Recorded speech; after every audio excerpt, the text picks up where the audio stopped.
you have to see it. I always imagine spirit as a puzzle. You take one observation, that's one piece of the puzzle, and you put it somewhere. You have no idea what it means, but you're not going to rely on knowledge. You are not afraid, which is the future. You are ready to be alone in that. Then comes another observation, and it's a total different observation. On the far end of the puzzle, on the other side, a picture. And you think, this is totally contradictory, this is totally wrong, it doesn't fit. But you are ready to stick to your own observation. And suddenly, the puzzle is not anymore a puzzle, it's a wholeness. You get the total picture. But if after the 2-3 observation, the pieces you have put, you start to rely on an authority, you will never create your own puzzle, your own picture, your own wholeness. So, what exactly does it mean, the here and now of Jesus? The now, we said, is the absence of time. The future, the past doesn't exist, that's knowledge. The future is fear. The basic and only psychological fear existing is the fear of not being loved, Verlustangst. So how do you come in the now? How do you come to the level of total observation of yourself without greedy for security, guru, authority, master, teacher? In being ready not to be loved. When you are ready not to be loved, all the fears are gone. That I promise you. The only way I discovered love was in the home, in an absolute system of no love at all. When you have absolutely no one who loves you, fear disappears. It's this greediness and authority, is that greediness for you have to love me, envy, jealousy, is this greediness for wanting to be loved, which creates the whole problem.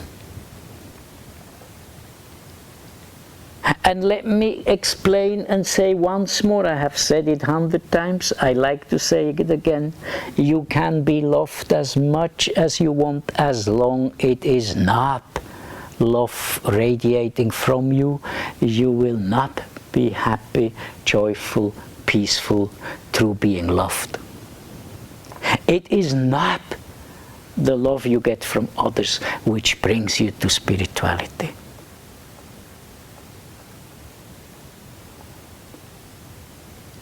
So the future is a simple, very simple problem of greediness, of wanting to be loved.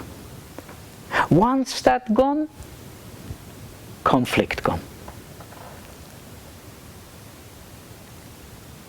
The love from others, let me say it very unpolite, is knowledge, copy.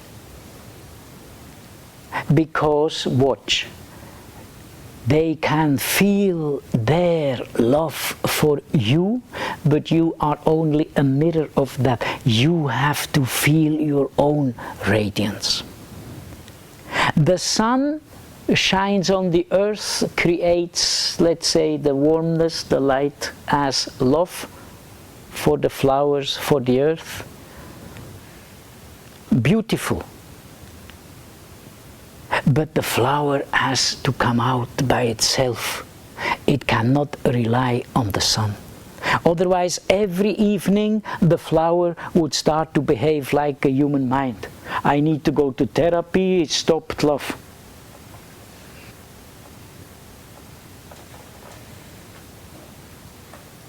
Can you imagine? I promise you, can you imagine?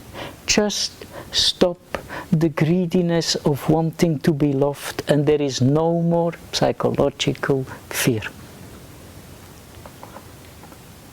That's what Jesus means with understand the here and now. And therefore you understand all the mysteries, also the mystery of love, the movement of love. Let me put it even different. As much greediness have of being loved, as less compassion you can have. It does not go together. That's why I don't believe that Jesus or someone said, you should love yourself. This is a psychological concept. Not you should love yourself, you should radiate love. It's not directed.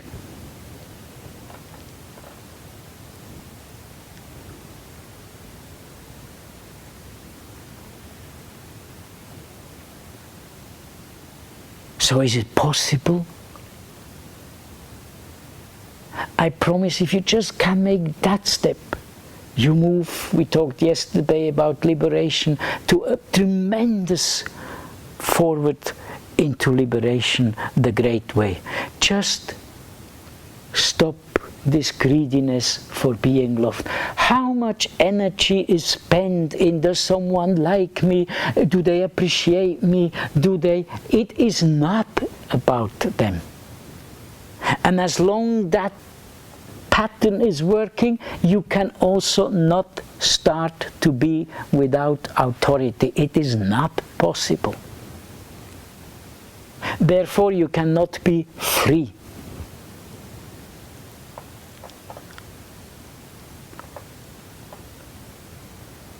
So once more, the now of Jesus means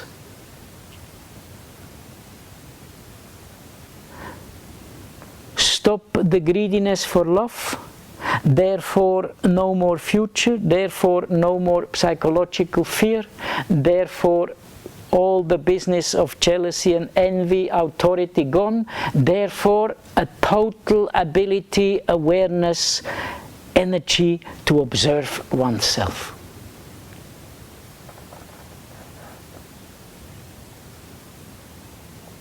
Isn't that genius?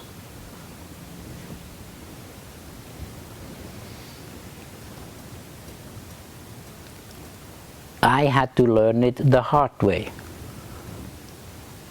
Why do you want to learn it the hard way? Why do you want to wait until the world hates you so much that you realize it doesn't matter? Have you observed? You all know it so deep in you. As more you are confronted with people who are greedy for your love, as more you try to avoid them. As greedier you are for being loved, as more you create isolation. This is a simple, deep law. But it doesn't matter if it's create this isolation, if it's all this business which happens then around the fear. That's superficial. The most important is that this greediness is the barrier for the total observation of yourself, therefore for wisdom. And that's why then Krishna comes in and says, when ignorance is destroyed by the knowledge of the self, that knowledge, you have to translate that knowledge becomes wisdom, is like the sun revealing God.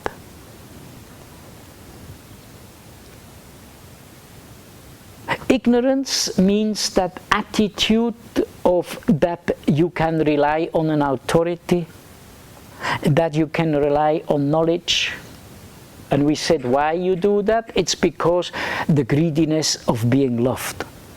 Once, says Krishna, that ignorance is seen, the knowledge, the usual, the past, the future is destroyed on the self. The self, we said yesterday, the day before, is spirit. So let's repeat it in these words. When the ignorance of this greediness of wanting to be loved is destroyed, there is the knowledge of spirit, which is wisdom. And like the sun, it reveals God. Why does Krishna use the words like the sun?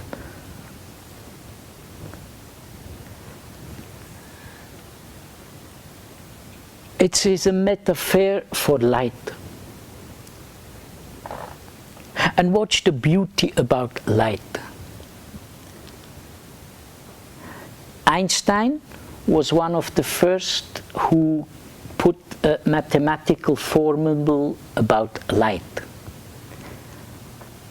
Does this elegant formula of light give you any idea about light?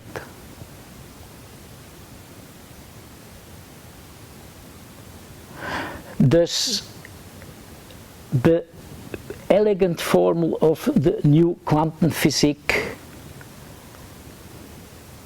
of the latest particle, what he keeps particle together, give you any idea? Not even to the physics it does. That's why they build the huge sensing in the deep hope they will find the particle, so that at least they don't have only the elegant formula.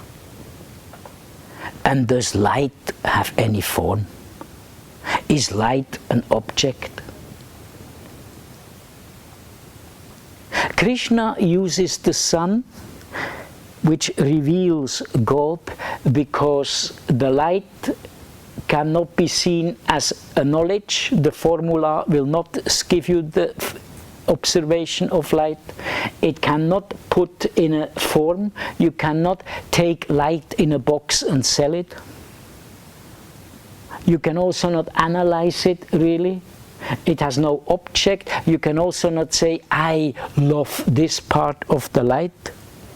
It is like spirit. That's why the word enlightenment. Moving into the light. But Krishna means first that ignorance, that only step. If you ask me, if you leave psychology behind you, why to make the whole detour? Even if your mother didn't love you, therefore you are more greedy for love than someone else, no one is arguing against that of course happens. If you didn't have a lot of love, you are a little more greedy. But why to make the detour? Just stop the ignorance, the idea that being loved will solve the problem. It is the ultimate problem.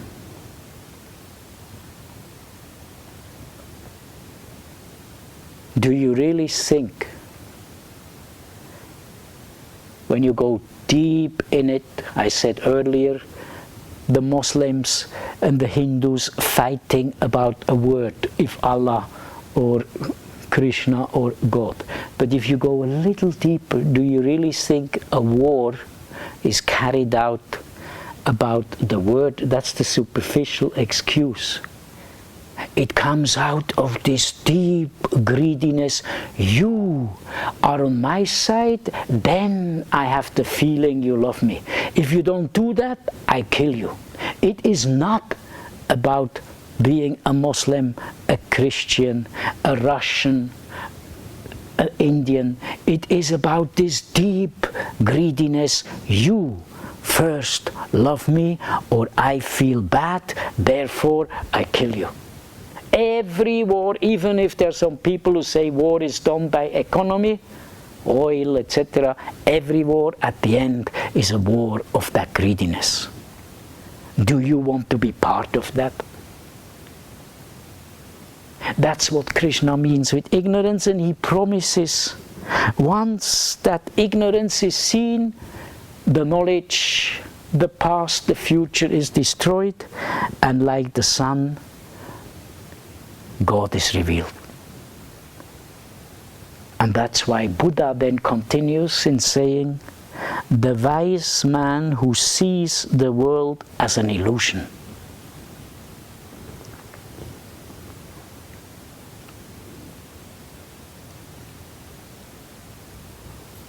You have to grasp that sentence. The wise man who sees the world as an illusion does not act as it is real. Now watch the beauty again, the wisdom of Buddha. He's saying something very simple. If knowledge is a copy from what we explained about cognitive psychology, but also every book is a copy, then that knowledge is an illusion.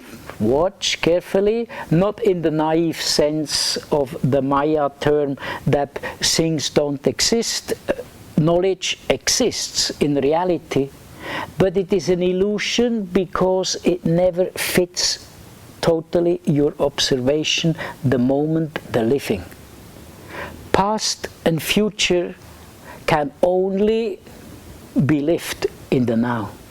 Therefore, the knowledge is a part, your observation is a part, and if you do not see that knowledge, the past is an illusion, you are in conflict.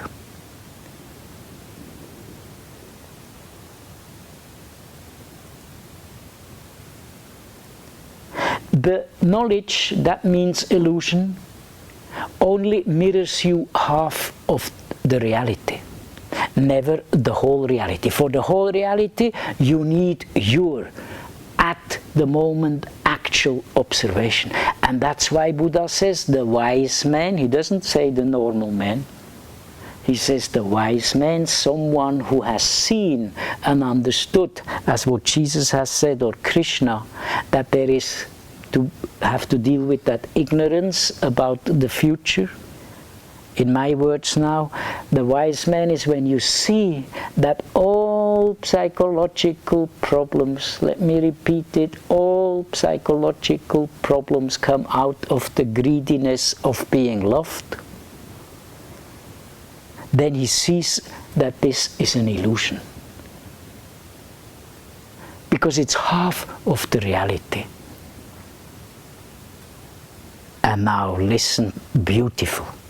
And he says, and if you, because you see that, do not act as if it is real, being loved is only half reality, you need the other reality, which is more important, the direct radiance of love from you, because you don't act in it, therefore he does not suffer. To me, this is brilliant. He says, stop the greediness for being loved, therefore there is no future, therefore there is no fear, therefore stops all the duality, the conflict of the two realities. How can you suffer?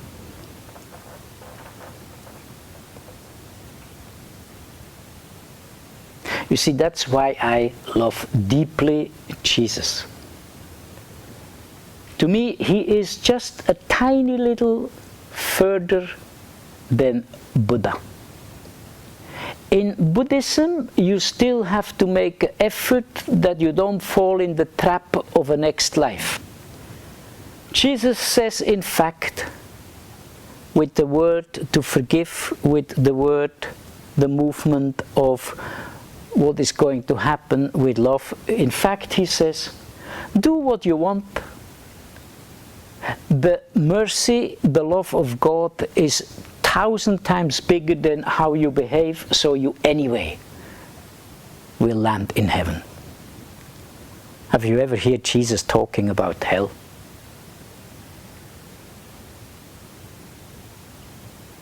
If compassion and love would mean that only if you behave, then I would understand the greediness for being loved, because how you behave would be judged by an outside source. If this would be the concept of love and compassion, I would say it's not worth anything.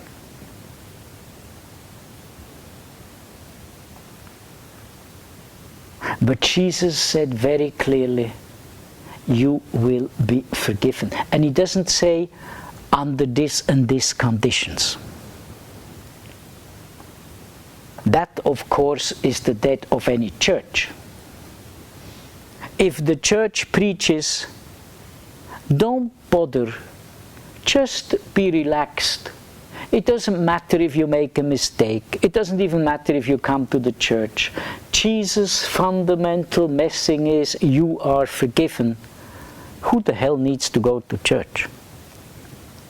But it's in Buddhism the same. If it is a total observation of yourself, who needs to go in rituals?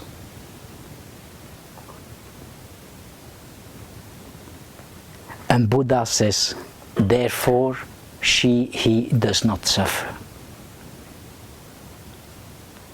And that's the only thing I can guarantee you. I cannot guarantee you enlightenment, liberation, I don't know. But I can guarantee, once you stop the only fundamental psychological problem in this world, which creates time, which creates fear, with all the aspects of the feeling chain, stop the greediness of being loved, there will be no more suffering. And we are talking here about the second level of suffering, not the first pain of the body, mental pain. The first is not to avoid.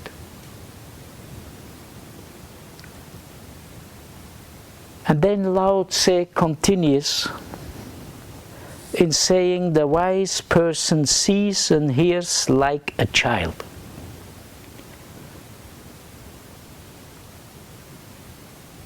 Jesus says, innocent like children. Now, I don't think any one of us would necessarily like to be again a child. If you look at our children, all the dependency they are in, all the stress they are in, all the demands they have to fulfill. Sometimes I would like to take Fabi out of all this mess, this pressure of knowledge of society. What they meant is that the child starts with that direct observation because it has no language. It cannot rely on anybody else. It cannot rely on knowledge how to learn to walk. It has to observe itself. It has a direct insight in its own movement. It has not read a book, when do I feel hungry and when I'm full. It has to observe it in itself. It sees the first colors, it sees the first smiles. It has to observe in itself what that means.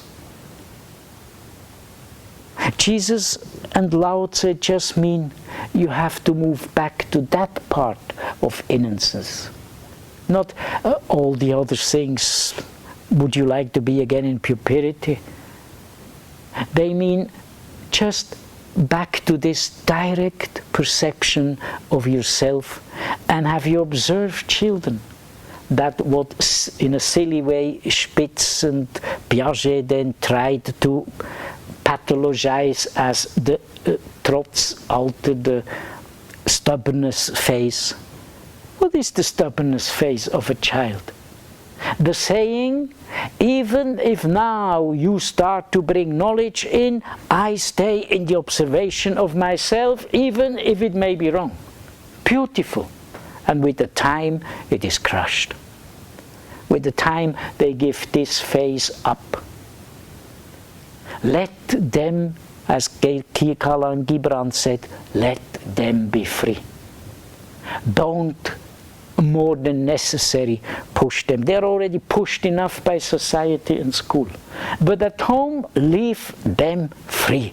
Let them have their own inside observation. At least cultivate it so that it never gets totally lost. Therefore, he says, a wise person sees and hears like a child. Now, he does not say sees alone, he says hears. That's what I mean with active meditation. Can you hear without bringing in immediately the knowledge? Just pure observation of what's happening in you. Observation is never observing thoughts, it's observing feelings. Observation is never observing a thought process as such, but the motivation.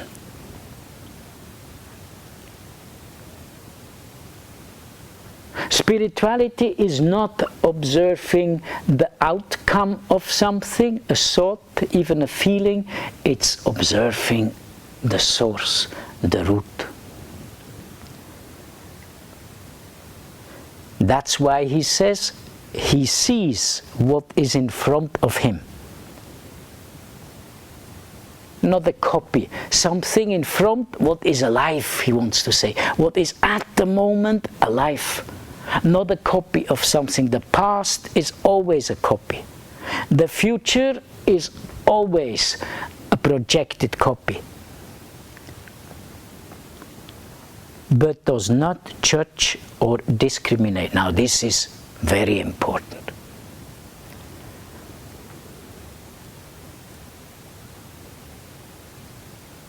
Let's go back to Buddha for a second. The wise man who sees the world as an illusion. If you see that the world is an illusion, that it's only one part of the reality which is mirrored by knowledge, then obviously you stop judging or discriminating.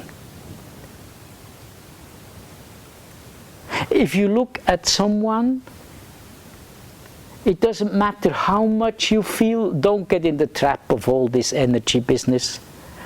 Even if you look at someone and you see the aura, you see only a part of the reality. For example, if you see the mother of someone in the aura, you don't see the real mother, the reality. You see the memory, the perception of that person of the mother. That's not the whole reality. So therefore, the person tells you how the mother was beating her up, how the mother was bad with her.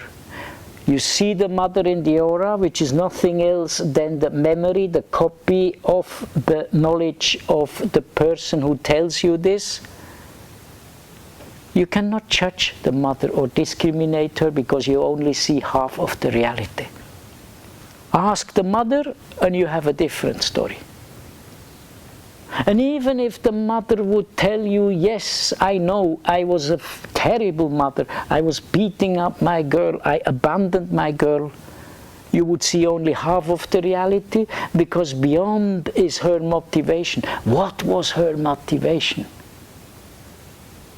And of course, you will come to the conclusion, her misery started the moment, be very careful, the misery started the moment she asked being loved by the child.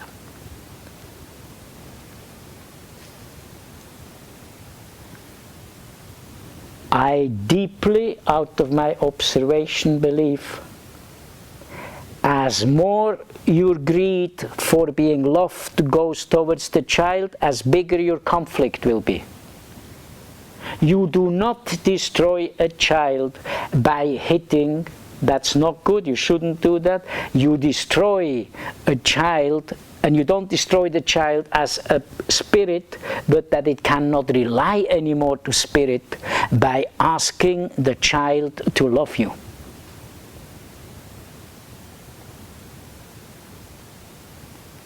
Put it on the spiritual level. If God is love, why do you need to ask Him to love you? What is this silliness? The asking is creating the wall.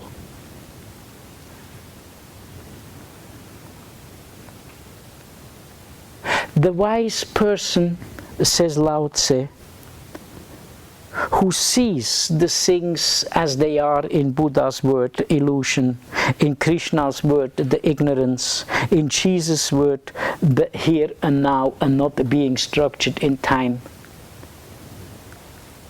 does not judge or discriminate, not because of a moral structure, simply because they see, I can never perceive of someone the total reality. Therefore, I'm not in a position to judge or discriminate. Let's take again a child.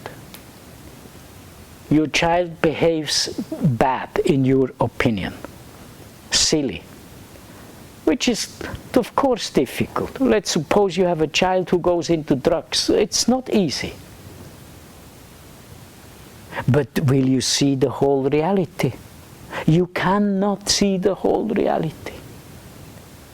The child is more than your genetic structure. It is more than culture, and it is also more than psychology.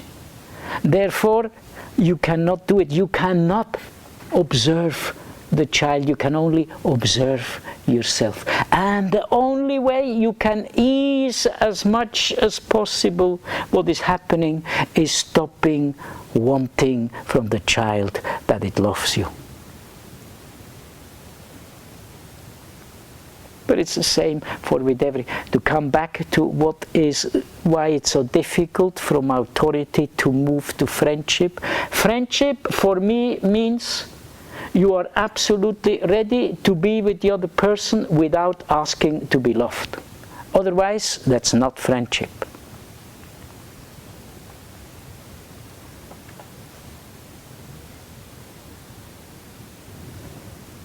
So Lao Tse says, only when you see like a child again, only in Krishna's words, when you see the ignorance, in my words, only when you start to see that the only psychological problem is creating time through that greediness of wanting to be loved, only when you see that, you will stop naturally judging and discriminating, because the reality is never revealed total.